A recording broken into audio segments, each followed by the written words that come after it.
បងប្អូនទាំងអស់គ្នាធ្លាប់ទទួលបានជីវិតមួយផ្លូវចិត្តមួយដែលស្ងប់អត់សំដៅទៅដល់ពេលដែលមានវត្តមានណាទេនៅពេលដែលបងប្អូននៅម្នាក់ឯងអូនធ្លាប់ទទួលហើយនឹងធ្លាប់ពិសោធន៍អារម្មណ៍ដែរមានក្តីសុខដែរឬអត់សម្រាប់ភាពស្ងប់នៅក្នុងចិត្តគឺវាកើតឡើងតាមរយៈពេលដែលយើងដឹងថាមាននរណាម្នាក់ស្រឡាញ់យើងច្បាស់លាស់គឺធ្វើឲ្យគ្រឹះនៃផ្លូវចិត្តរបស់យើងនឹងយើងអត់មានភាពភ័យខ្លាចយើងអត់មានចិត្តមួយរអាទេយើងអត់បារម្ភបងប្អូនធ្លាប់ភ្លុះអារម្មណ៍មួយដែរនៅពេលដែលបងប្អូននៅក្បែរឪពុកម្ដាយដែលស្រឡាញ់យើងខ្លាំងគឺយើងមានអារម្មណ៍សុវត្ថិភាពហើយយើងអាចបញ្ចេញអ្វីដែលជាលក្ខណៈរបស់យើងអស់ពីចិត្តយើងចង់បញ្ចេញកាយវិការបែបណាក៏បានបញ្ចេញអាកប្បកិរិយាបែបណាក៏បានយើងអត់មានអារម្មណ៍មួយថាភ័យខ្លាចដោយសារតែយើងដឹងថាឪពុកម្ដាយរបស់យើងណាស្រឡាញ់យើងពេលដែលបងប្អូននៅចិត្តមិត្តភ័ក្តិដែលរាប់អានគ្នាយូរឆ្នាំស្និទ្ធស្នាលគ្នាស្រឡាញ់គ្នាដូចជាបងប្អូនយើងនឹងហ៊ានបញ្ចេញអ្វីដែលជាខ្លួនយើងលក្ខណៈរបស់យើងដែលអត់មានការក្អៀនខ្មាស់អត់មានការភ័យខ្លាចនៅពេលដែលយើងនៅចិត្តប្តីរបស់យើងដែលស្រឡាញ់យើងខ្លាំងយើងមានអារម្មណ៍សុវត្ថិភាពហើយយើងហ៊ានបញ្ចេញលក្ខណៈដែលជាភាពរបស់យើងដែលអត់មានការភ័យខ្លាចអញ្ចឹងនៅពេលដែលយើងដឹងថាមាននរណាម្នាក់ស្រឡាញ់យើងច្បាស់លាស់គឺវាជាគ្រឹះសំខាន់នៃជីវិតរបស់យើងដែលយើងមានអារម្មណ៍សុវត្ថិភាពហើយយើងហ៊ានរស់នៅក្នុងភាពជាខ្លួនឯងប៉ុន្តែប្រសិនបើយើងអត់ទទួលបានអារម្មណ៍ថាទីកន្លែងហ្នឹងឬក៏បរិយាកាសហ្នឹងអត់មានអ្នកស្រឡាញ់យើងអត់សូវមានភាពកក់ក្ដៅពីឪពុកម្ដាយឬក៏យើងអត់មានមិត្តភ័ក្តិស្និទ្ធស្នាលណាម្នាក់ដែរយើងអាចពឹងពាក់បានពេលយើងអត់សូវមានចំហច្បាស់លាស់លើក្តីស្រឡាញ់របស់ប្តីប្រពន្ធយើងពេលហ្នឹងហើយយើងនឹងរស់នៅក្នុងជីវិតមួយដែលភ័យខ្លាចហើយបារម្ភមានអារម្មណ៍ថាអត់សូវមានសុវត្ថិភាពថាអត់សូវលះអត់សូវហ៊ានបញ្ចេញអ្វីដែលជាខ្លួនឯងប៉ុន្តែថ្ងៃនេះខ្ញុំចង់ឲ្យបងប្អូនបានដឹងថាឲ្យបងប្អូនមានអំណរឡើងសប្បាយចិត្តឡើងដោយសារតែមានម្នាក់ដែលស្រឡាញ់បងប្អូនខ្លាំងម្នាក់នោះគឺជាព្រះយេស៊ូវគ្រីស្ទទោះបងប្អូនមិនទាន់ស្គាល់ព្រះអង្គក៏ដោយទោះបើបងប្អូនបានស្គាល់ព្រះអង្គក៏ដោយគឺព្រះអង្គបានស្រឡាញ់បងប្អូនរួចទៅហើយឲ្យបងប្អូនបានដាក់ជំហរលើសេចក្តីស្រឡាញ់របស់ទ្រង់ចោះនោះបងប្អូននឹងបានភ្លក់បទពិសោធន៍ភ្លក់រសជាតិនៃសេចក្តីសុខម្យ៉ាង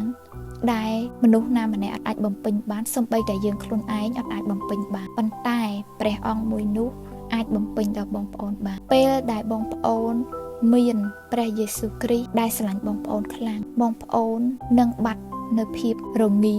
ភាពឯកាបងប្អូននឹងទទួលបានអារម្មណ៍សុវត្ថិភាពបងប្អូននឹងមានភាពកក់ក្ដៅមកពីព្រះអង្គសេចក្តីស្រឡាញ់ដ៏ពិតរបស់ព្រះអង្គបានចូលទៅផ្សព្វផ្សាយពេញក្នុងរាងកាយរបស់បងប្អូនហើយបងប្អូននឹងបាត់ភាពភ័យខ្លាចហើយជីវិតបងប្អូននឹងមានលំនឹងបងប្អូនលែងហែលហាលលែងឆ្លេឆ្លាលែងថប់ព្រួយលែងរេរាលទៀតគឺនឹងថឹងមានលំនឹងទោះបីជួបព្យុះបក់បោកជួបបញ្ហាធំជួបរឿងអីក៏ដោយក្នុងជីវិតនៅពេលដែលបងប្អូនដឹងថាមានម្នាក់ដែលស្រឡាញ់បងប្អូនខ្លាំងស្រឡាញ់ដល់ថ្នាក់ហ៊ានលះបង់ជីវិតគឺបងប្អូននឹង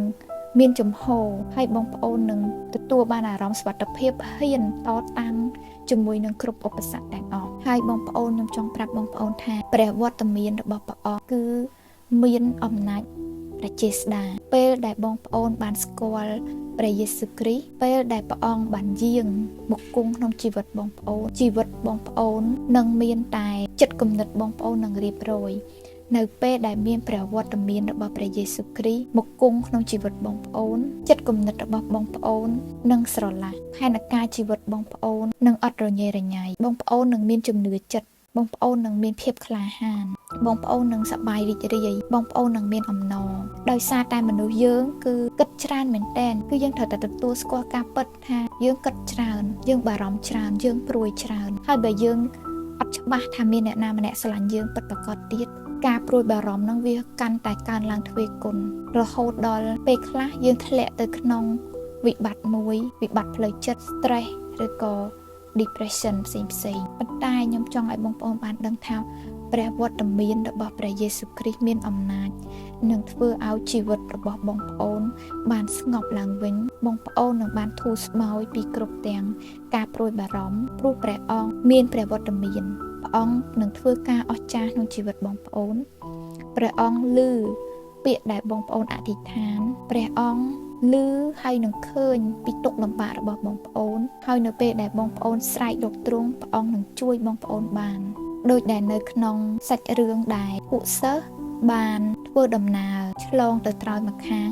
ជិះកាត់ទឹកដោយជិះតាមទូកចឹងណាពេលនោះអត់ទាន់មានព្រះវត្តមានរបស់ព្រះយេស៊ូវគ្រីស្ទមកគង់ក្នុងទូកជាមួយទេពេលដែលពួកសិស្សកំពុងតែអមទៅហ្នឹងគឺមាន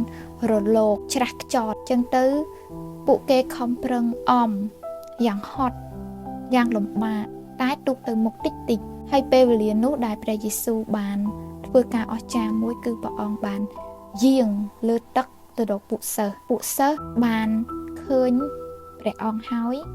ម្នាក់ភ័យខ្លាចបន្ទាប់មកគេក៏បានស្គាល់ថាអូជាព្រះយេស៊ូវទេក៏គេបាត់ភ័យខ្លាចហើយនៅពេលដែលព្រះអង្គបាន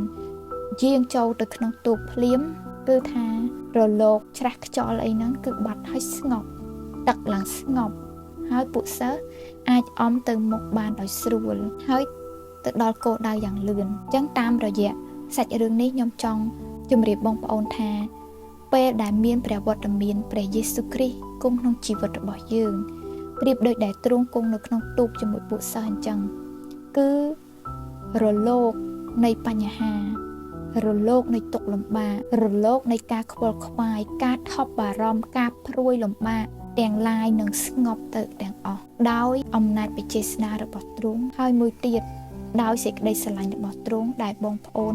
មានកម្លាំងក្នុងការដែលតយុទ្ធហើយនឹងតបតហើយអាចនឹងយកឈ្នះជាមួយនឹងគ្រប់បញ្ហាទាំងអស់នោះបានខ្ញុំសូមអានជូនតកតងនឹងសាច់រឿងដែលព្រះយេស៊ូវបានយាងលើទឹកនឹងឲ្យបងប្អូនបានដឹងគឺនៅក្នុងព្រះគម្ពីរម៉ាកុសជំពូក6ខ48ដល់ខ51ទ្រង់ក៏ឃើញពួកសិស្សចែវទូកទាំងលំបាកព្រោះច្រាស់ខ្យល់លុះពេលប្រហែលជាយាម4យប់នោះទ្រង់យាងកាត់លើផ្ទៃសមុទ្រទៅឯគេហើយធ្វើហាក់ដូចជាចង់យាងបង្ហោះទៅទៀតខ49លុះការគេបានឃើញទ្រង់យាងលើទឹកសមុទ្រដូច្នេះនោះគេនឹកស្មានថាជាខ្មោចលង